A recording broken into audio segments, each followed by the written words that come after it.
la face. Encore ces stupides actualités. Je déteste les actualités. Une fois n'est pas coutume, nous allons débattre autour d'un seul film pour cette rubrique. Et on a choisi Anatomie d'une chute de Justine Triet. Tu m'as dit que t'avais entendu tes parents, maman, t'es sortie de la maison, c'est ça? En fait, j'entendais pas vraiment les mots, j'avais que des bouts de voix, mais ça faisait... oui, mais non, si t'avais pas les mots, du coup, tu peux pas savoir si c'était une dispute ou pas. Enfin, je sais ce que j'ai entendu. So, as you know, the autopsy report is inconclusive about the cause of death. Stop. I did not kill him. Le pitch, rapidement, Sandra, Samuel et leur fils malvoyant de 11 ans, Daniel, vivent loin de tout, à la montagne, depuis un an. Un jour, Samuel est retrouvé mort au pied de leur maison. Une enquête pour mort suspecte est ouverte. Sandra est bientôt inculpée, malgré le doute. Suicide ou homicide? C'est nos chroniqueurs qui vont en débattre. Alors, Anatomie d'une chute, c'est le 4e long métrage de Justine Triet. Son premier opus, c'était La bataille de Solferino. Il était présenté à la CID au Festival de Cannes en 2013. Son deuxième, Victoria, qui a fait 800 000 entrées, donc joli succès en salle, était présenté à la Semaine de la Critique, toujours à Cannes en 2016. Puis vient ensuite 6000 en sélection officielle à Cannes, donc on voit l'évolution en 2019. Et bim, Palme d'Or en 2023 pour donc cette Anatomie d'une chute. Place au débat. Je crois que Christina a très envie de commencer. Christina, commence. Oui, on va te Oui, on va je te crois répondre. je crois que ça y est, le moment est arrivé pour moi de De te pas lâcher. avoir aimé un film. Voilà, moi, ça ne m'était pas encore arrivé à 24 images secondes. Ah bon? Et donc voilà, je suis allée... Non, ça ne m'était pas encore arrivé, mais là, voilà. Donc, Palme oblige, je suis donc allée voir avec beaucoup d'attente due à la distinction le film de Justine Triet que je ne connaissais pas. Ça se trouve, la saison 2, tu vas tout détester. Ah, peut-être. Mais non, en tout cas, je n'espère pas. Mais donc, j'en suis ressortie avec une grosse incompréhension, et les jours passant, une colère, parce que À ce point-là? oui, j'étais en colère qu'un tel film puisse réellement remporter la Palme d'Or. Un prix d'interprétation, pourquoi pas, les acteurs... avec Sandra Hüller en tête et Swan Arlo, que j'ai vraiment redécouvert dans ce film, sont excellents. Le Mais chien pour le a eu reste... le prix d'interprétation. Oh, oui, magnifique. On y reviendra sur le chien. Mais vraiment, je suis au niveau du téléfilm de TF1. Voilà, je suis sortie et je me suis dit, mais je ne comprends pas. Alors après, on cherche à comprendre, hein, Parce que tu n'as je pas me suis vu dit... de téléfilm de TF1 depuis longtemps. Alors ça, c'est tout à fait vrai. Mais bon. Et je Et me ça gagne suis... pas en qualité. Hein. Je me suis dit aussi que c'est pour le temps, on nous le dira, mais je pense que on se souviendra davantage du discours de Justine Triet que de son film. Je remets pas le discours en cause, mais l'attitude qui peut en ressortir. Et après, alors j'ai fait aussi un parallèle parce que les deux auteurs, elle et son mari, donc avec qui elle a coécrit le film, et le film nous parle de deux écrivains qui sont isolés et qui se déchirent, le couple, etc. Et j'ai eu ce sentiment. Les personnages ne sont pas sympathiques, hein, ça aide pas non plus, je pense, à vraiment s'accrocher aux personnages. Je les trouve très antipathiques.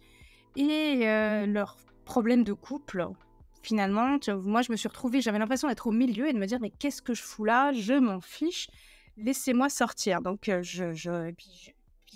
on sait que c'est une enquête autour de la mort du mari.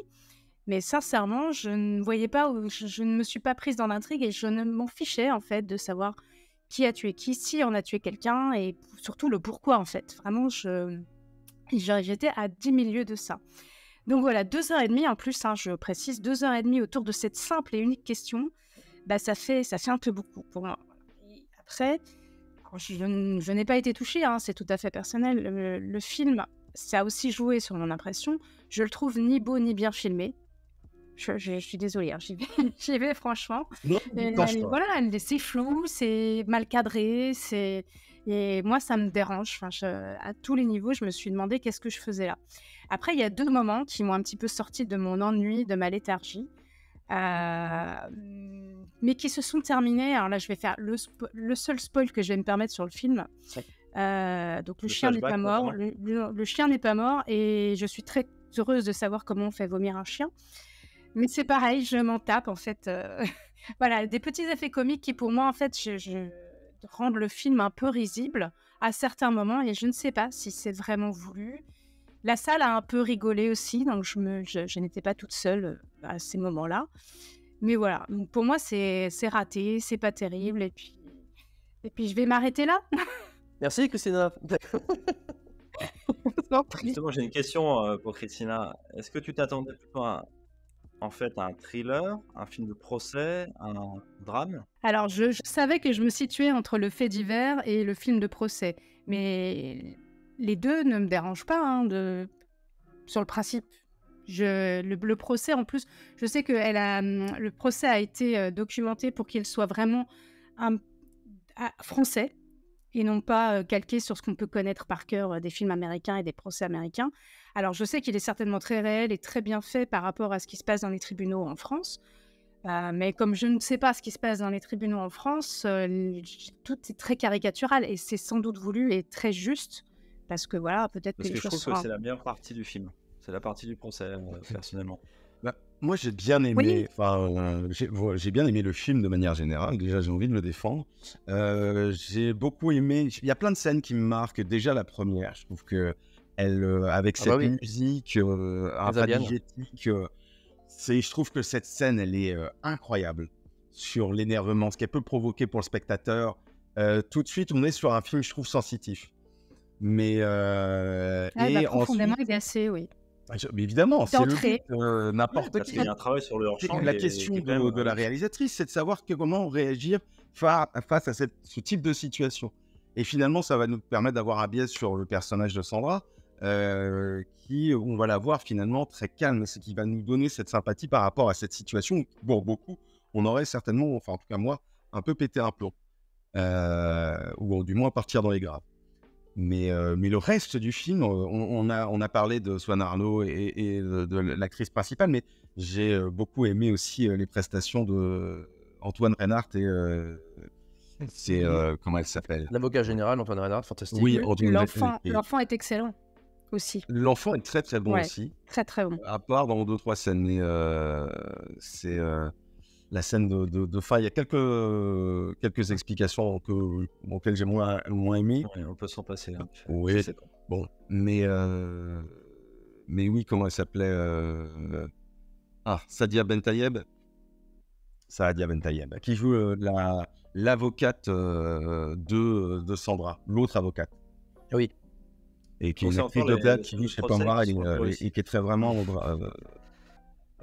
j'ai trouvé le timbre de voix vraiment, j'ai adoré ces personnages. Nous, on nous fait vivre la radiographie d'un couple, en fait. La dissection, ouais. C'est la dissection d'un couple, comme elle le faisait dans la bataille de Solferino.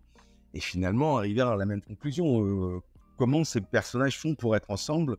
Parce que d'un point de vue extérieur, en fait, ils ont tout pour se détester, mais ils sont ensemble et personne ne peut comprendre au final ce qu'ils sont et ce qu'ils éprouvent l'un pour l'autre. En parlant Et du couple, alors moi, ce que j'ai beaucoup aimé, c'est que tu parlais de la bataille à Solferino, parce qu'on voit Vincent Macken, qui est d'ailleurs très inquiétant dans son Oui. premier film.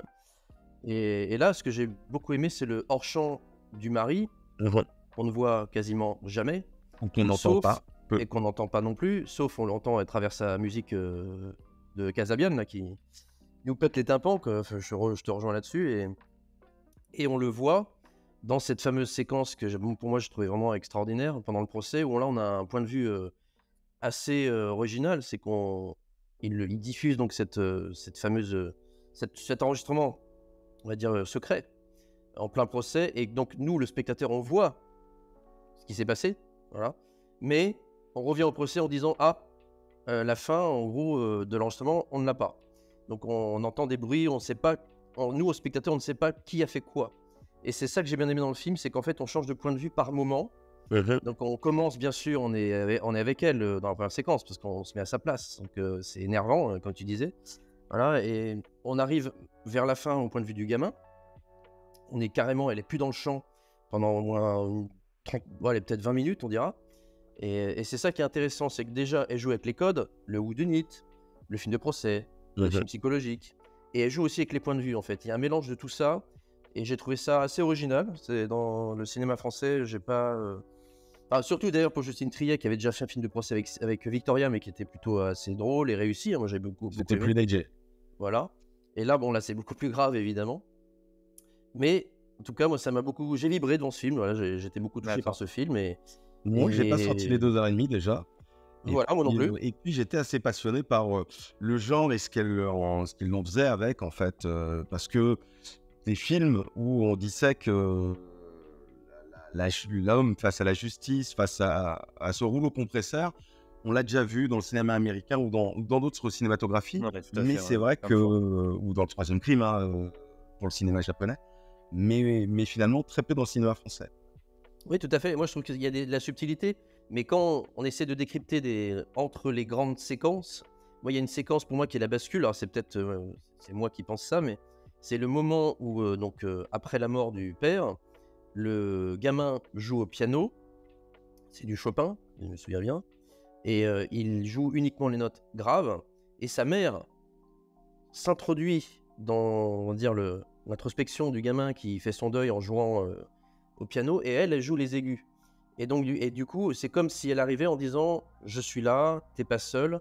Après, on va pas spoiler si elle est coupable ou pas, peu importe. Moi, j'ai beaucoup aimé cette séquence parce qu'elle essaye de le retrouver, de pas le laisser seul. Mais lui, quand elle commence à jouer avec lui, il s'en va, il est énervé, il veut faire son deuil seul. Et cette séquence, pour moi, c'est la séquence bascule du film sur la relation entre la mère et le fils, qui, mine de rien, c'est pas la relation entre la mère et le père, je pense, pour moi. C'est la relation entre la mère et le fils qui est capitale pour la dernière demi-heure en tout cas, mais on va pas révéler ce qui se passe dans la demi-heure. Enfin, voilà, en tout cas, c'est un film où j'ai vu des petites subtilités comme ça par-ci par-là, et c'est ça que je me suis dit. Alors, Palme d'Or, alors après oui, comme tu disais Christina, est-ce qu'il mérite la Palme d'Or ou pas? J'ai pas encore vu les 20 films en sélection qui étaient présentés à Cannes, j'en ai vu quelques-uns, et on en parlera peut-être dans quelques mois Je pense quand on que aura la vu, distinction on va dire. de la Palme d'Or a influencé Il y a peut-être Christina et son avis sur le film.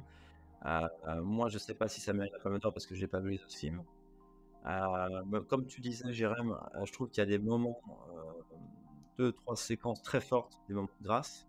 Et je rajouterais la scène d'engueulade en fait, du couple en flashback. Incroyable. Qui, pour Incroyable. moi, est la mieux montée et la mieux jouée du film. Ça m'a rappelé Mariage Story, c'est vrai, c'est une meilleure scène de dispute depuis ce film. totalement Mariage Story, voilà, exactement. Où on a cette intensité que je n'avais pas retrouvée dans les films sur le couple depuis ce film. Voilà, par les auteurs de Barbie, au Bah. passage. Voilà. Marriage Story. Exactement, c'est bon de le rappeler. Oui, et puis bien joué par Samuel Tess, qui est un réalisateur qui avait fait Petite Nature. Et Party Girl, son premier film, Caméra d'or à Cannes. Mais moi, en fait, j'aime bien, enfin, juste pour conclure, et pour faire un peu une transition, j'aime bien ce genre de film qui est dans la zone grise, qui donne jamais vraiment de réponse, où on ne sait jamais quels sont les personnages, s'ils sont bons, s'ils sont... Et ça m'a un petit peu fait penser à du Friedkin, justement. Ne jamais donner une conclusion toute faite. Oh, quel enchaînement. Bravo. Mais on se projette, vous allez comprendre, chers auditeurs. Et d'ailleurs, au passage, je tiens aussi à excuser un petit peu les propos de Christina, parce que je sais qu'il y a des auditeurs qui ont peut-être travaillé sur des téléfilms de TF1 et qui sont pas forcément médiocres, voilà, qui font ça pour vivre et pour nourrir leurs enfants. Ils n'ont pas de palme et ils ne vont pas à Cannes. Tout va bien. Oui, mais c'est pas leur but. Voilà, tout à fait. Mais il y a des très bons téléfilms parfois. Bon, on passe à notre deuxième rubrique, le retour du Breakfast Club, but at night. Oui,